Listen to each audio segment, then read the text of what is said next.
Hey guys, what's up? And welcome to another episode ng Filipino Millennial Mindset Podcast. Ngayon, medyo kakaibang episode na to because today we're joined by Mikay. Anong mas gusto mong tawag sa'yo? Mikay. I think Mikay is fine. Kasi looking at your Zoom name, you're Michaela. Michaela. Ayan.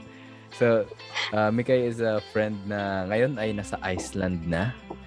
And speaking of Iceland, yun yung magiging topic ngayon sa episode na to, na how different is the Iceland culture from the Philippine culture?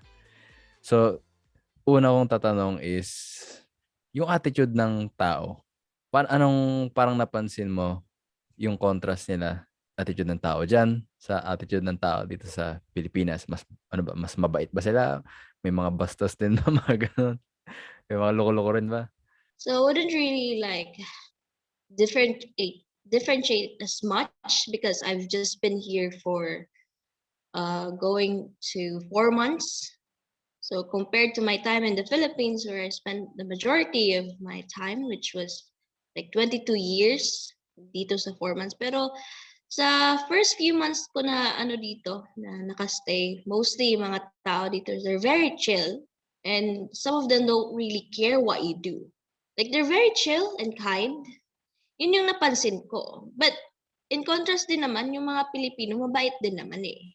Pero alam mo kasi yung ugali ng mga Pinoy, that you know that they will talk behind your back sometimes. Meron namang hindi.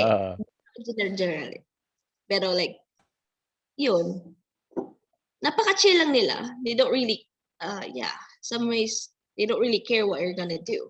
And one thing na naano ko is, like in the Philippines, because babae ako eh, and I'm also the oldest daughter and apo.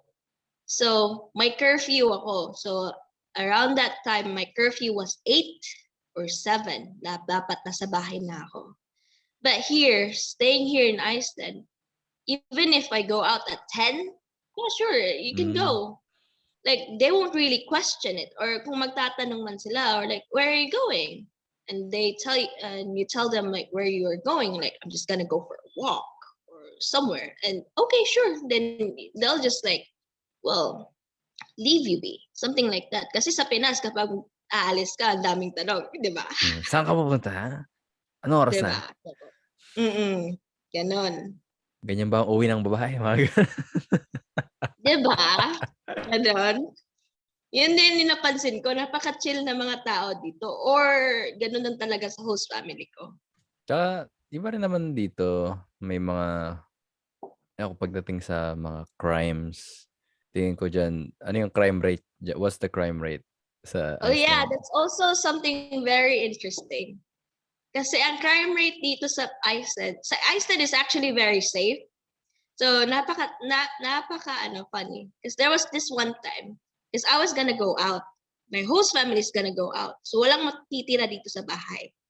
Pero ako yung last na aalis. Sinabihan ko sila, should I lock the door? And my host mom was like, no, it's fine. You can just leave it unlocked. So, hindi nakalock tong bahay at walang tao. That is how safe Iceland is.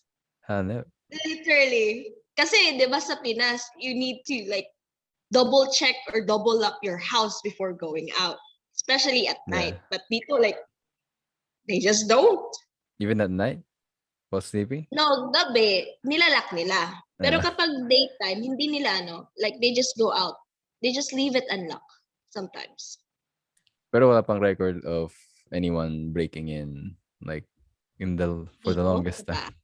Wala pa naman. Siguro sa Reykjavik, yung sa capital, may cases kasi capital yun eh. So, a lot of tourists. Hindi lang mga Icelander people. But here, most of the people here where I live is mostly Icelandic people. So, you could say that it's very safe. Okay. Most of the people here also have cars. I think in every household, at least one or minimum of 2 yung mga kotse nila dito.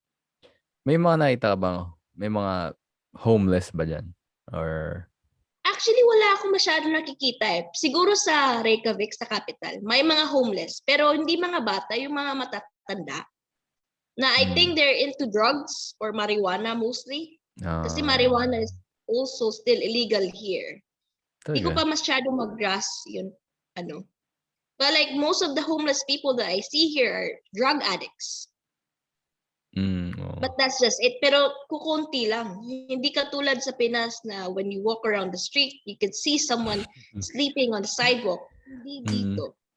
Also adding to the fact na malamig dito. So you can't sleep on the streets. You can't. Mamamatay ka.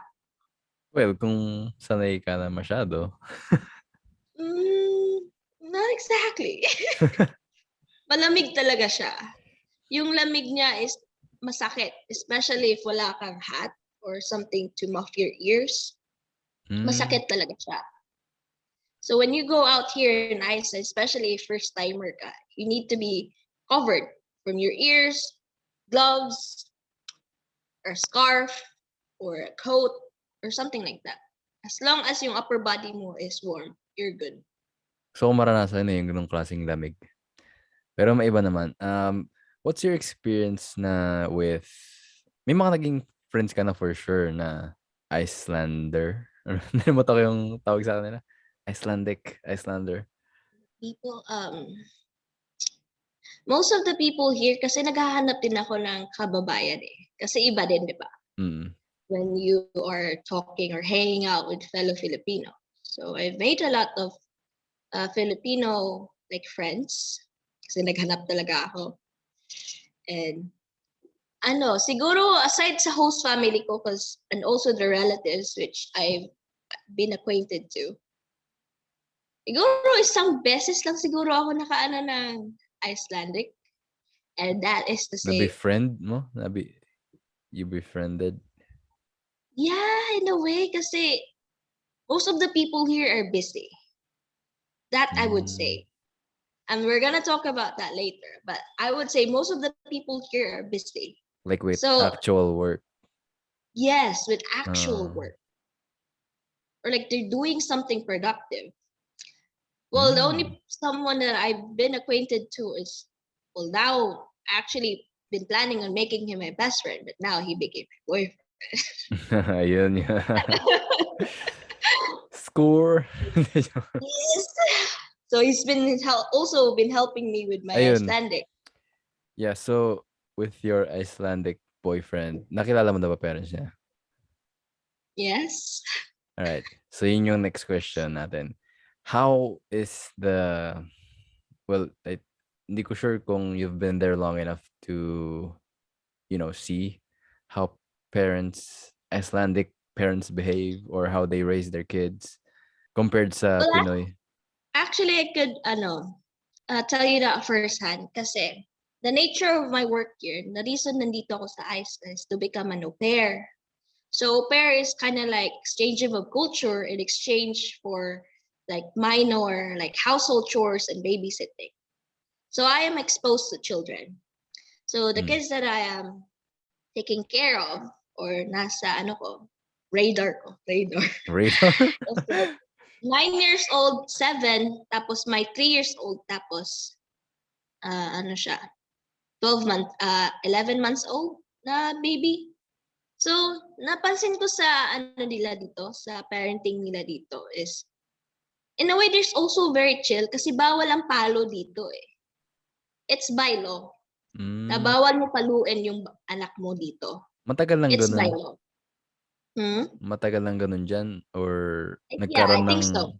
nagkaroon ng ba ng law na ganun dahil nagkaroon ng record na merong parent na physical abuse yung anak? Or talagang I'm not sure.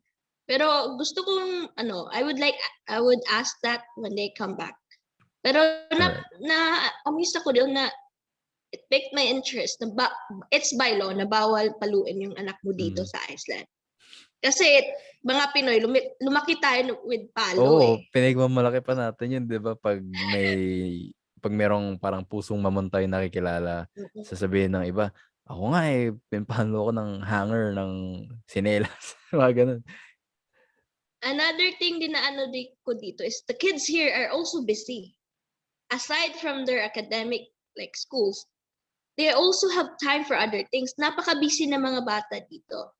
Like What do for they... example, sa alaga ko, Mm, she does gymnastics, she talaga? does golf, she does swimming, she does football, she also does piano.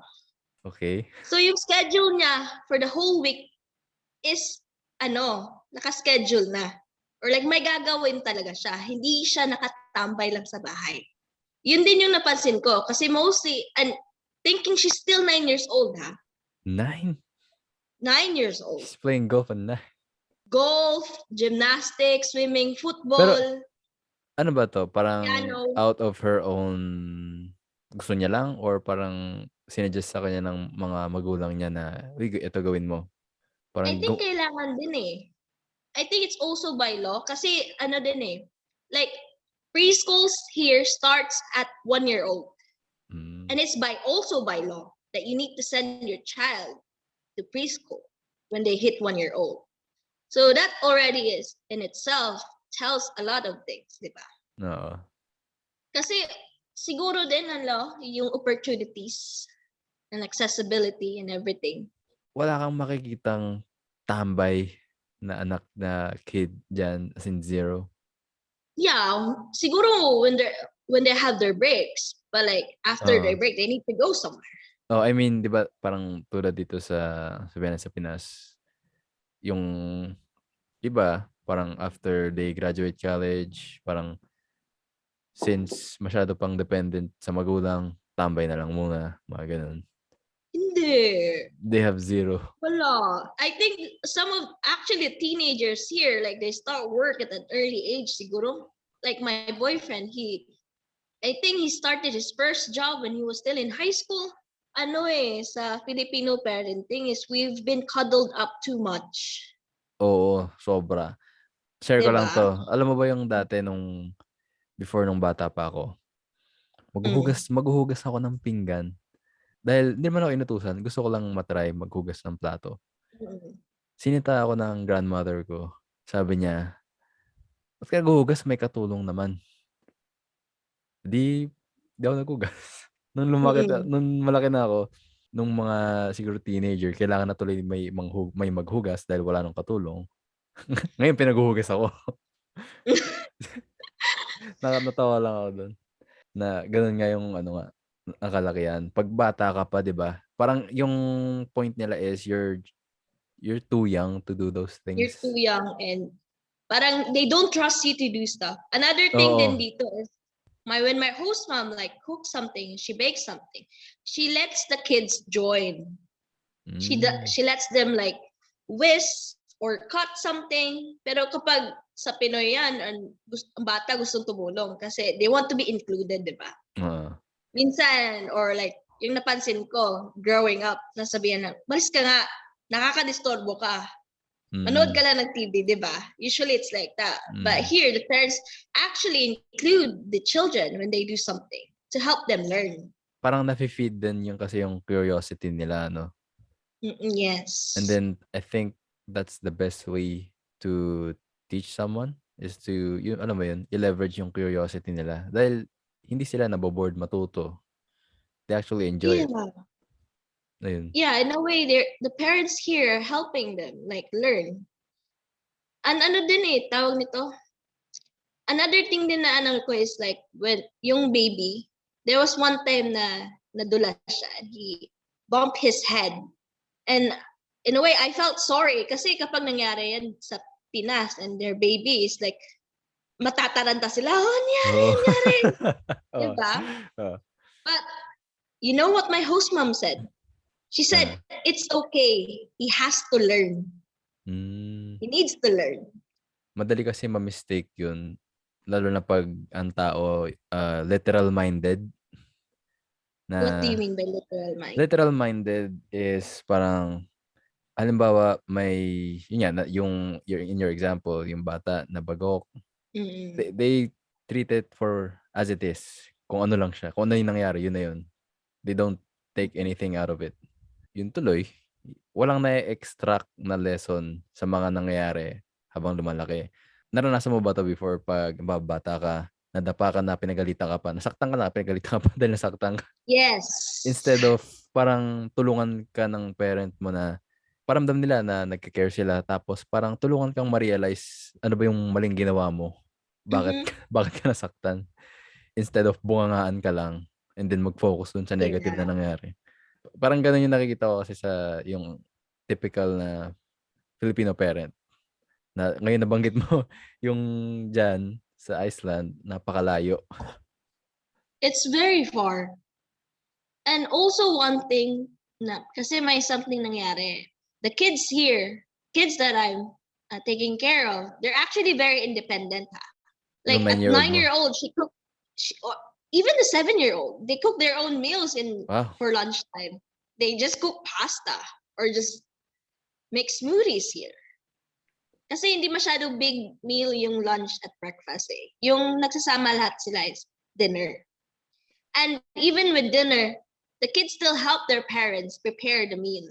Kasi in a way, yun yung bonding nila eh. And it's in a way also helping them like learn yung basic na survival skills, diba? Kasi for me, kasi growing up, and I was cuddled too much kasi babae. I was the eldest. At ako yung unang apo and everything, unang anak. So I was cuddled up growing up. And whenever I wanted to do something, like, I think most of them like never really allowed me to do it. Now that I'm in this age, parang it all came crashing down because I never really learned it step by step when it comes to like getting like simple like adulting stuff. Kasi hindi ko siya na-learn growing up eh, or like step by step. It just like came to me by a landslide. So ngayon, wala akong alam. Like, ano magagawin ko? And Kasi hindi tinuro yan eh. and the funny thing Diba? is, yung Filipino parent mo, they criticize you for not knowing stuff. Yes. And they're thinking that you should already learn this. Malaki ka na. Oo, pero But like, we never tinuruan got mo ba ako? opportunity to learn this. Diba? Diba?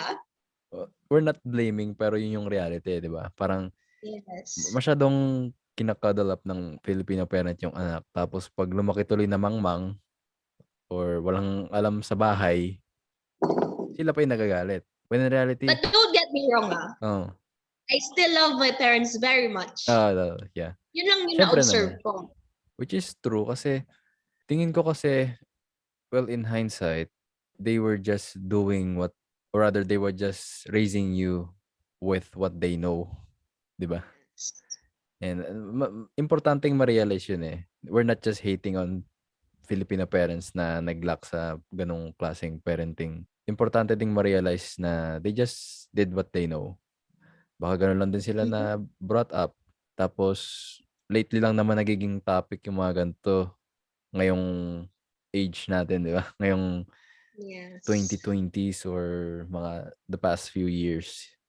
Pero, nung mga panahon nila, talagang there's no conversations like this para Parang, makatulong. like, iron love? Parang ganun ba yan? Oo, parang ganun. Kaya medyo uso sa sa Pinoy culture na yung yung magulang na pag naghihirap tuloy yung anak niyang teenager or early adult life ng anak niya, naghihirap, parang medyo hirap siya. Yung iba sasabihin pa, yan, naranasan ko rin yan, kakayanin mo yan. Mga ganun. Alam mo yun, instead of parang tulungan ka, parang although may merit sa lumalaki kang parang tough. Yeah. Pero I think I'd rather have my parents help me, have a proper expectation on what to expect in the adulting world or in life in general. Hindi naman nila matuturo lahat, pero at least parang equip me with, what to know, what to expect. Para pag when you enter the adulting life, hindi ka parang sinapak ng mundo, di ba? Diba? Pero I think everything has its pros and cons din naman eh. Because I think also growing up with that kind of parenting has also helped us along the way. Na, diba? Hindi lang naman all of it is like bad. There's also some good in it. Exactly. That we did not grow up spoiled. That's one thing. Diba? Natutunan ko lang kasi kung dati naman di ko ma-realize 'to. Based sa lahat ng nalalaman ko na ngayon, na-realize ko na possible naman pala na parang pakita mo yung love and care mo bilang magulang nang hindi mo ginagawang pusong mamon yung anak mo. It's possible naman pala with the right Yes, it approach. really is. Pero yun nga, sana lang parang maging yun na yung moving forward with the future generations. Na you don't, you know, hindi mo kailangan pagbuhatan ng kamay yung anak mo just to discipline them. Pero I think that's already changing din naman eh. Kasi Ah, I think what I saw about that is yung cousin ko. May anak kasi sila. So, hindi masyado palo. So, mostly kinakausap lang what you did wrong and everything. So, I think millennials in the Philippines that have children already or yung mga Gen Z na may mga anak na, I think they're slowly changing yung parenting style. Hopefully. ah. Napansin ko or like the people that I know na kaedad natin na may anak na. Minsan na pa nga na kung sino pa yung Gen Z na naunahan pang magkaanak yung millennial. Pangit na comparison siya kasi in the first place, hindi ka naman dapat nagko-compare. Pero it tells something, na yung Gen Z na yun, walang na-pass on na enough knowledge sa kanya. Yung mga past generations dun sa within family nung Gen Z na yun. Na I think yun yung parang part na nakakalungkot. Hindi naman lahat gano'n, pero may gano'n pa ring families na alam mo yun, nagla-lack pa rin ng guidance. Kasi nga, going Yung back sa pag-usapan natin kanina, they're just teaching what they know. Kaya yun yung isa sa mga gusto ko mangyari kung bakit nag-exist 'tong podcast na 'to. Parang ma-broaden yung mindset ng tao. Kasi napaka-important ng mindset, kung paano ka mag-isip. Yun yung ipa-pass on mo sa anak mo, sa anak niya, sa magiging anak ng anak ng anak niya.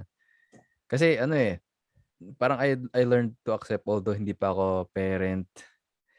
Parang parent is the highest form of leader kasi may tumitingala sa yung parang 'di ba, yung offspring mo na yun yung magdadala ng parang generation.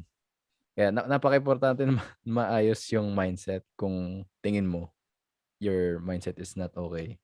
Speaking of mindset, going back sa Icelandics, ano yung parang nano-notice mo sa mindset nila? Paano sila mag-isip? How do they handle problems, mga gano'n? How do they react to things? mm, it's like I told you before, people here are busy. Usually in each household, both parents are working. So that's why at the very early age, 1-year-old, they send their kids to preschool or do something else. Yung mga extracurricular activities and everything.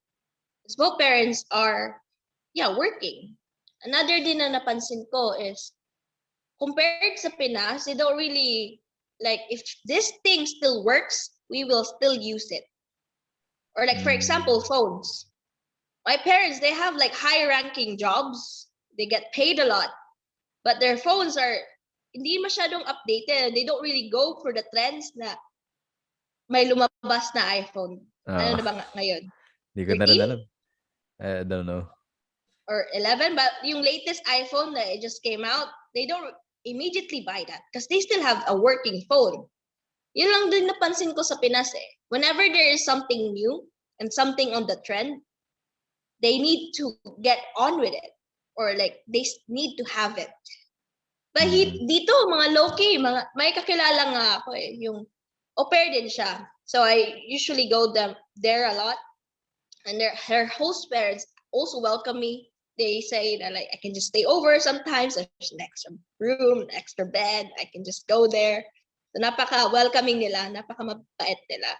And yung host din niya, CEO ha. Hmm, Like people here very low key. Hindi sila they don't really boast that much compared sa Pinas. When you have something, they like to boast it. Especially, wala lang, yung napansin ko lang din, Oo. yung especially sa mga FB posts, when they receive something, they need to post it. And I don't think that's necessary, especially when you get money and you post the money. I don't Iba think that's necessary. Di ba iba merong iba na 'yun, ganon? eh. Iba na 'yun. That's not parang being thankful for what you have, tingin ko, Parang iba Di ba iba na 'yun. merong ganon? May mga things ako na gusto kong pino-post, let's say parang family gathering, mga gano'n. Mhm. Tapos pero sabihin mong lahat na lang ng makuha mong something, "Hey, kailangan ko picturean, let me take a let me take a photo." Kaya There's ano, actually people who are like that. tapos it creates this, environment in social media. Alam mo yung FOMO, fear of missing out, na Um, yung iba tuloy parang their insecurities get triggered, mga gano'n. Tapos it's a vicious cycle. Makikita mo may uutang pa para lang makasakay sa trend, tapos they wonder why they can't save money. yeah, and also like push themselves out of poverty. Parang ganon. Mm.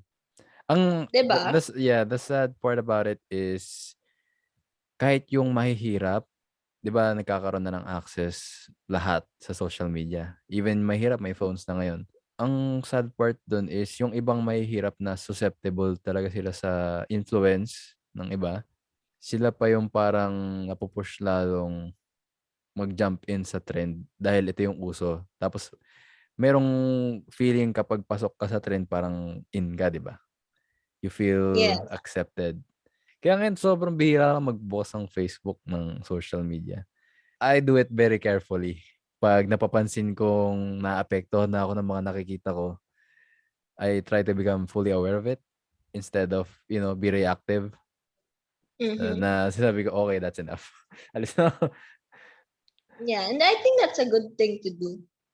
Pero like, yeah, depende din yan sa tao. It just depends on people and how you react to those kind of issues or the things that you consume, not just on Oo, social media, but also with your surroundings or in your mm, environment. It really is up to you.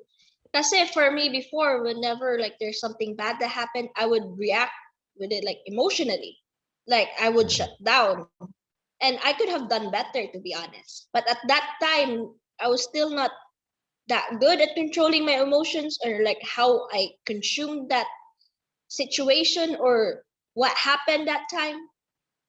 Because in a way, I was still kind of like immature. I know what I should do, but still nag-overcome yung emotions ko. And I guess that's still fine because we're still humans and mm. we learn by the process and everything. I don't know if that makes sense. Yeah, it totally makes sense na alam mo yun, most of the lessons in life happen after something happened, 'di ba? So, Yeah. ang delikado lang dun 'pag na-stuck ka na sa isang cycle na it's not good for you. Yeah, but being stuck in the cycle, it also needs time. Hindi naman like right away you need to get out of it. Kasi like, oh, it's not good for me anymore. Like I need to get out of this. Because some people actually takes times or like years or Hmm. I don't know for how long. And that's fine. Kasi we all have our own time. Hindi naman to race eh. Kaya ano, yung success ng isang tao, hindi mo puwedeng i-compare sa success ng iba. Yeah. Kaya yung idea ng social media na 'pag nagpo-post ng mga achievements, Mm-hmm. although wala namang masama dun, 'di ba? Pero yun nga lang, nakaka-influence kasi siya lalo na sa mga taong madali ma-influence ng nakikita nila sa social media. And I think sobrang importante ng kino-consume mo. You can wake up in the morning and kung ang habit mo is to look at your phone right away and mag-browse sa social media, kung ang first thing makita mo pagkagising mo is something negative, tapos ikaw yung tipo na reactive, that's gonna Mm-hmm. dictate your whole day. Yes. Alam mo yun? Kaya importanteng magkaroon ng structure yung buhay. Hindi mo naman kailangan maging parang robot na routine lahat. Pero it's really important to have some sort of structure. Tsaka tingin ko nakakabawas ng confidence yung tingin mo parang wala kang kahit anong sense of control in any aspect of your life. Yeah, in a way, but I struggle with things about with your routine and everything. Kasi like back in the Philippines, in a way I was already working and there's this routine.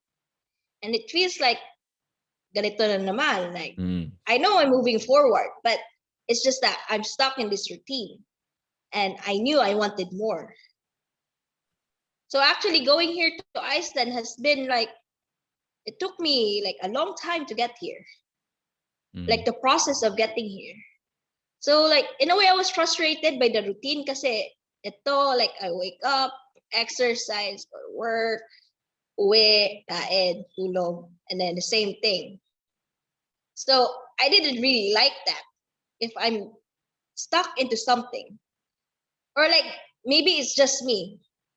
And dito pagdating ko sa Iceland is somehow it kind of like become like that a little bit. Just wake up, help with my host family, and like have dinner with them and just sleep. So what I do is I do something in between, or like after I work, I do something productive, or like I go for a walk, I go somewhere to my friend. Like aside from the routine part, I have something na nagde-deviate siya sa routine, or not really deviate, but I have something outside of the routine to keep me going. Mm. I don't know if that makes Yeah. sense, but like that's just for me. Kasi same with studying in college, you already have a routine with all of your subjects and everything, and that could be draining. So you need to have something like an outlet to de-stress or to move your mind into something. Because only focusing on that routine or like focusing on just your academics can be draining and stressful. But Mm. you need to do it, Yeah. diba? Alam mo based on what you said, ang parang na-explain mo is yung minention ko in one of the previous podcasts. Yun ay yung pagdating sa routine. I think whether you like it or not, you're gonna have a routine in life. So why Yeah, not have a routine that's good for you? And then you switch it up every now and then para hindi siya maging mundane. Alam mo yun, yes, compared sa isang tao na sobrang random ng daily life niya, everyday is chaos, mga parang ganun. I think, para sa akin talaga ito, much better na meron kang routine kasi tingin ko magkakaroon ka naman talaga ng routine whether you like it or not, whether that's a good routine or a bad routine. Sa totoo lang, yung routines yung magkakaroon ng yung magpo-progress sa'yo in whatever you want to achieve, kung ano yung gusto mo. Simple example, losing weight.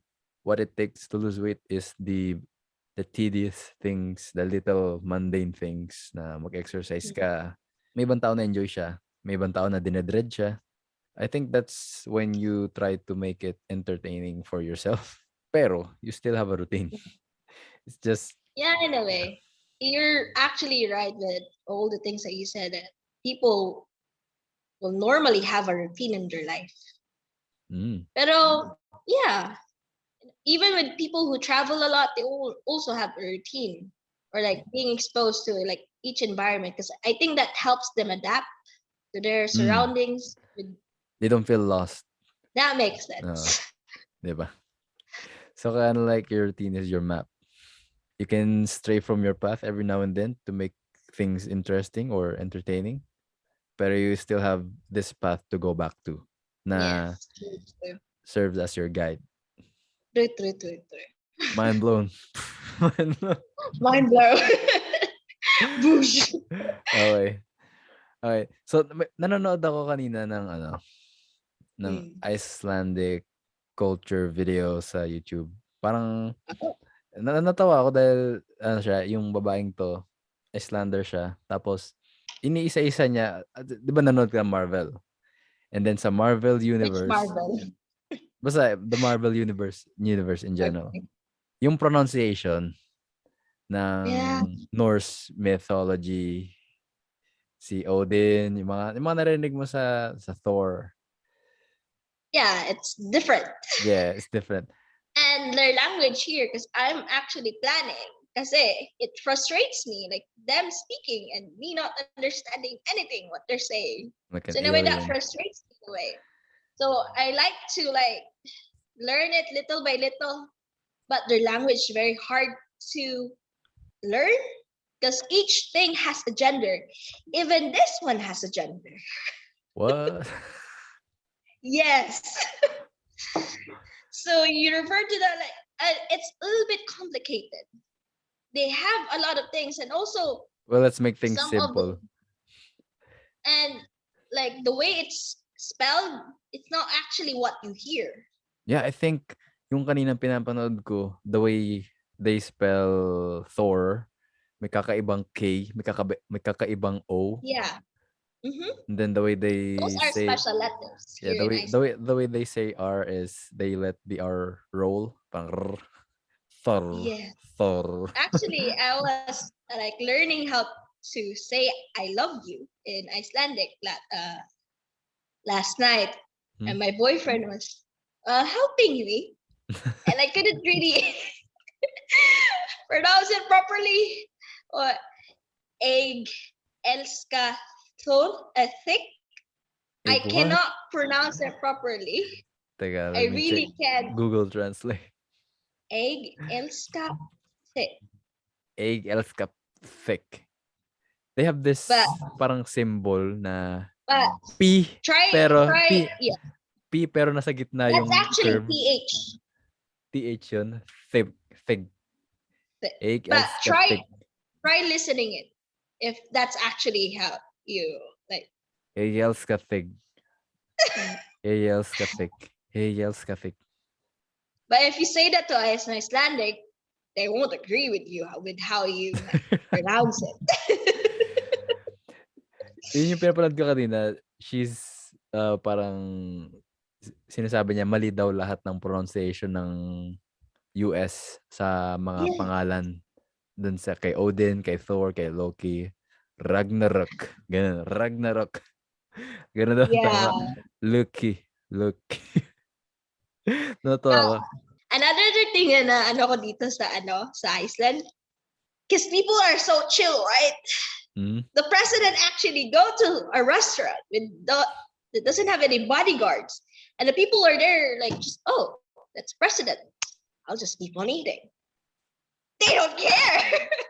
Well, even if they do care, like they will just acknowledge it, like, oh, okay, and they would just continue what they're doing. The celebrities here doesn't really have that much of an impact.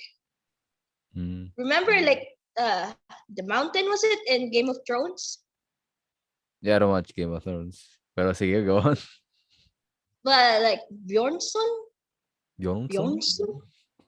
Johnson's But baby like powder. the mountain, was it on Game of Thrones? The big guy, he's Icelandic.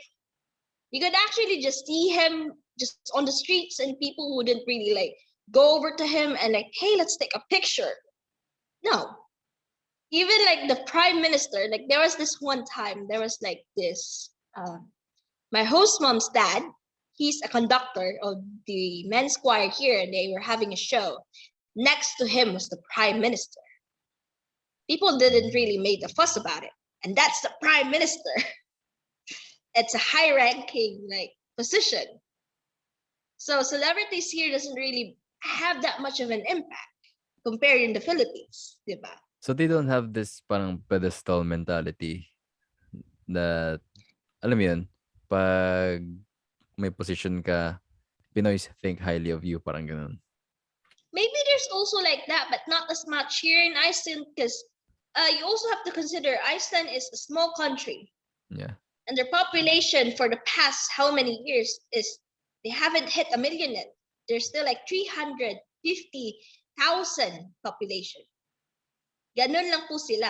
Hindi pa po sila nakahit ng 500,000. Malayo pa po sila doon. And that's including all of the people that died. Do you think their culture plays a huge part?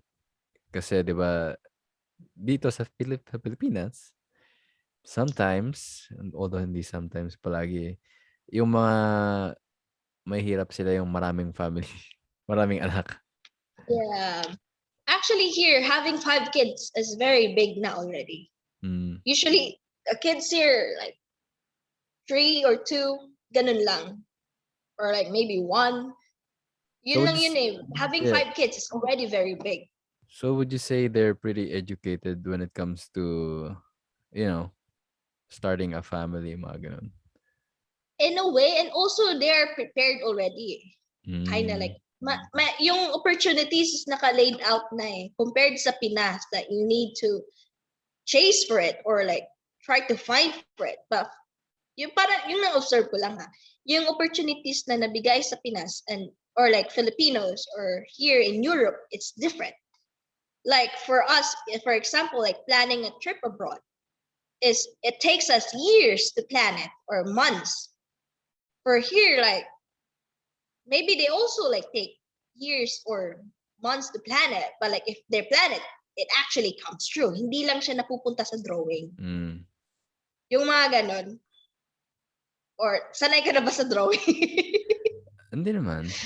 Meron akong drawing na magkakaroon pa ng kulay. Yeah, meron akong petition, di ba? I have this like petition here. to go to US. Magkakaroon din ng kulay. But yeah, like passport-wise pa lang, madali lang silang makapunta in another country. But for us Filipinos, or like the Filipino passports, limited lang yung countries that we can go to without a visa. For me, I can go to European countries now without the visa, or like Netherlands or Denmark, because I've become a EU citizen by my visa na nagstay ako dito. But going to UK, I think it's different in London. So I know someone there, I would love to visit them. Pero mahirap, I still need to get a visa. And also going to the US. Actually, my host family is in US right now. They were planning on taking me, pero because of my passport, it was a bit difficult because there's cases where Filipinos go to the US and never come back. And they become illegal immigrants. And they don't really question people in the EU for that because they have the capabilities or they have the money to go back here. Actually, may super close akong kilala na illegal immigrant. Pero to close things out, may last question ako na about you and Iceland.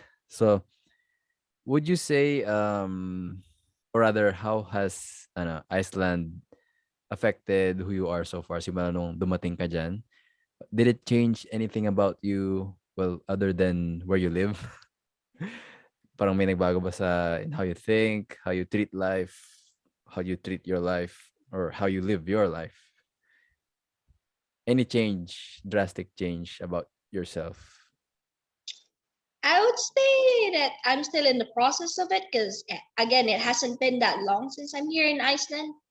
So in a way, it's a ever-changing, but so far I could say that Iceland has been good for me, environment or like my surroundings wise, and also the people.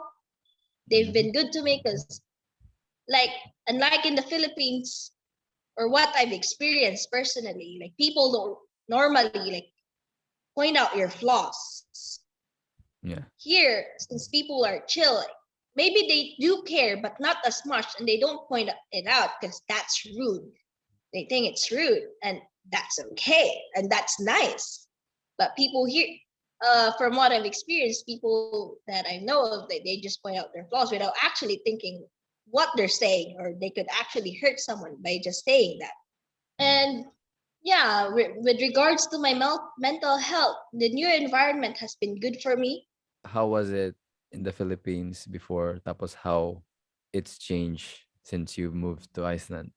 Kasi when I was in the Philippines, I was scared of the unknown, or like, am I just gonna be here, or am I not moving forward? Sa stuck na ba ako dito, or like, ganito lang talaga ba ang aabutin ko? This routine work na I know that I'm not into it, di ko siya gusto, pero kailangan ko to survive. And yung passion ko talaga is to travel. I really like to travel, to experience new things.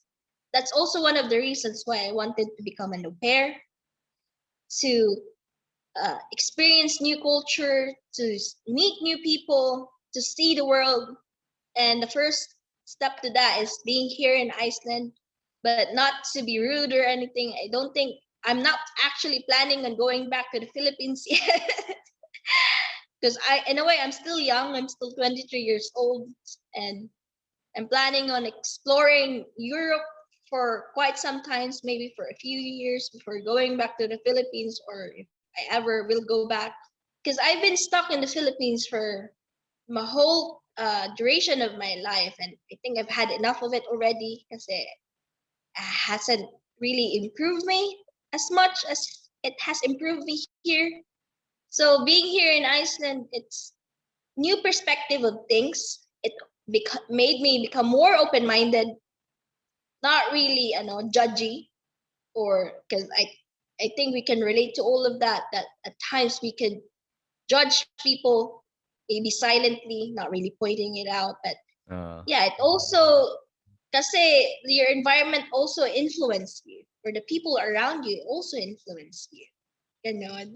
I think kung if you have a group of friends na they have a really bad habit of, gossiping about, well, anybody, tapos na-adapt mo yun, na sumasawsaw ka na tuloy sa usapan nila, tapos nagiging chismoso ka na rin at chismosa, I think that's bad. Yes. And in a way, you can't really help it eh. Kasi yun yung nasa, ano mo, ano sa Tagalog yan? It's what you're surrounded of. Kaya napaka-importante ng, alam mo, who you surround yourself with. Kasi you have that choice eh. That's under your control. Not maybe under some circumstance, let's say like your parent. Pero for most of the people that you hang out with, you have that, you have that control who you choose to be with. Yes, that's so true. Pero, like, it's not that easy. It's very easy to say that I will cut out these people from my life, but it's not that easy. Yeah. Maybe it is, but like for some people, it's not. Pero one thing that's very important na natutunan ko in terms of cutting people off, you don't have Mm, to hate them to cut yeah, them off. you don't. You don't have to say anything bad about them. You can just, just decide na wag na lang hindi naman mag-interact. Just lessen your time with them. Yeah. I think I could relate to that kasi my relative ako na in a way she's toxic. So like what I did is in a way I don't really like her, and I'm not to the point that I really hate her. So what I do is just leave her be and like lessen my time with her kasi in a way it's not good for me to interact with her. It would just like fuel my emotions in a bad side. So yeah, I just let her be and like, okay, dyan ka lang. Pero wala kang na-experience na ganong person dyan sa Iceland Na ano. na you don't, alam mo yun, yung parang toxic na people na you talagang dinidistant mo yung sarili mo sa kanila. Walang ganong klaseng tao dyan. So So far, far. wala pa eh. Kasi I've also met other families and other people because in a way I also do. Yeah, wala eh. They've always been good to me. Or like they do, like they act kind to me. You know, not really act, but they are kind. And there was this one time kasi I was cleaning this person's house and I was cleaning their windows. So after doing that, because I wanted to do more, because once I'm focused into something, I just want to finish it or like be in the zone. Yeah. But what she did, like, I know you are tired, you need to eat, you need water. And she just like prepared like what I need to eat, like toast. Usually it's toast at late lunchtime. So I have this, just eat. Do you want this? Do you want something? Okay. And I was like taken aback, okay, this is new. Naging bisita I ka na. wanted to know, okay. You become Kasi a VIP guest. parang ganun eh. Kasi yung bayaran is by hour eh. That will actually take time. Eating and everything. But like, yeah, no, it's fine. You So need to parang rest kasi, that's still paid yung time na kumakain ka lang doon? yeah. That's nice. That's nice. Pero it shows, Yes. it goes to show na talagang hindi sila, alam mo yun, driven by money na to the point na, uy, bayad tong taong to, dapat maglinis ka lang. Hindi. Diba? They still Hindi. cared about you. Napakaganda nun. There's also this one house, or like in each house, to be honest, na linisan ko. They were just like, just take something out of the fridge or just rest or ano. Kung gusto mong gawin to, you can do it. Or kung may time ka, hindi nila fina-force dapat gawin mo to, dapat gawin mo to. Or like, dapat matapos mo to ng ganitong oras. Like, no. Like, you can just do it. Or like, if you want to, can you please like do this and do that? Sure, why not? Like, parang casual lang. Hindi yung utos na utos. Ayos ah. Parang ganon. Yeah. I think I might go there. Diyan na lang ako. Diyan na lang yung petition ko. Pwede na. Kasi, yung work ko talaga is 5 hours a day. Kasi, the way na mag-ano sila, they ask for favors. Like, can you do this if you, like, for example, babysit? Because the parents have a daytime. Can you, like, there's yung can you, ha? Can you babysit the kids for this time? You can just do this if you want to, ganon. Like, I'm not forcing you to do this. Just do it if you have time.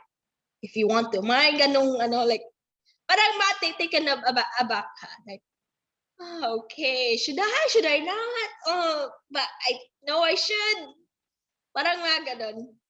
Kasi parang, din tawag ito, being grateful for them, for hosting me, because I'm a complete stranger. Yeah, I think Basically, I'm a complete stranger to them. I So think they're willing to take me in. that says a lot about yung culture talaga ng Iceland na very far off sa Pinoy. Pero ganoon naman talaga eh. We can't compare. Although we can learn from other cultures, but I think And that's my purpose here, yeah. to Ayun. learn their culture. Alam mo ba nasa ano na tayo? We just hit the top 250 ng podcast sa buong Pinas. Sa I think sa Apple Podcast lang to, analytics ng Apple Podcast. Ooh, wow. Yeah, I think. Ewan ko kung totoo yun or baka niloloko lang ako ng, ng analytics.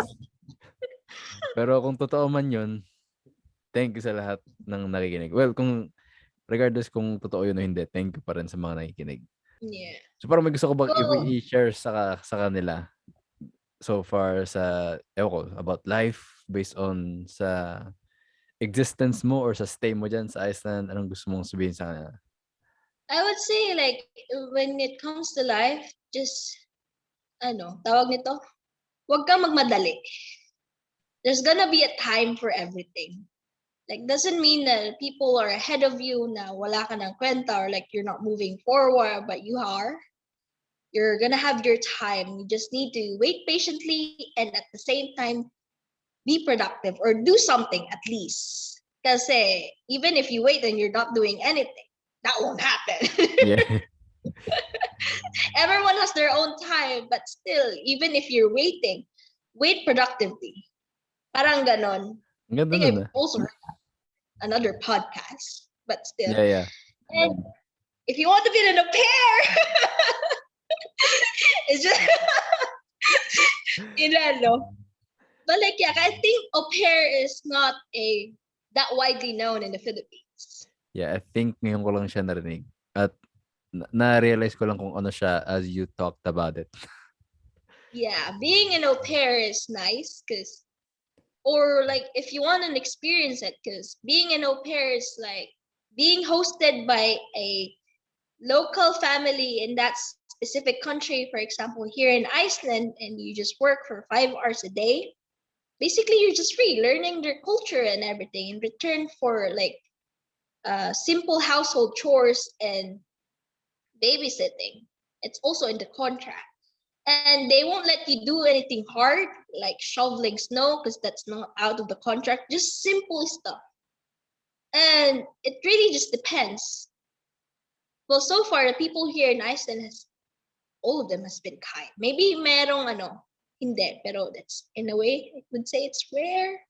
Ayun, para But sa like, mga, mga gustong mag-try ng same path. Yeah. Kasi basic for me, my passion of like traveling has been always been there because I'm a biology student, and being a biology student, we've been exposed to different kinds of places. I get samples, and that's what fueled my passion for, well, traveling. And here I am now. Yeah. Well, very happy for you na parang mas okay na yung mental state mo compared to nandito ka pa sa Pinas. I hope it continues. I think that's it. We're good. Thank you sa mga lahat ng nakikinig, and thank you sa mga nagsusupport. And kung gusto niyo pa i-support further yung podcast, leave a rating and review kung saan ka man nakikinig. It's very much appreciated. So thanks guys. Till next episode. Bye-bye. Babay ka sa kanila. Bye.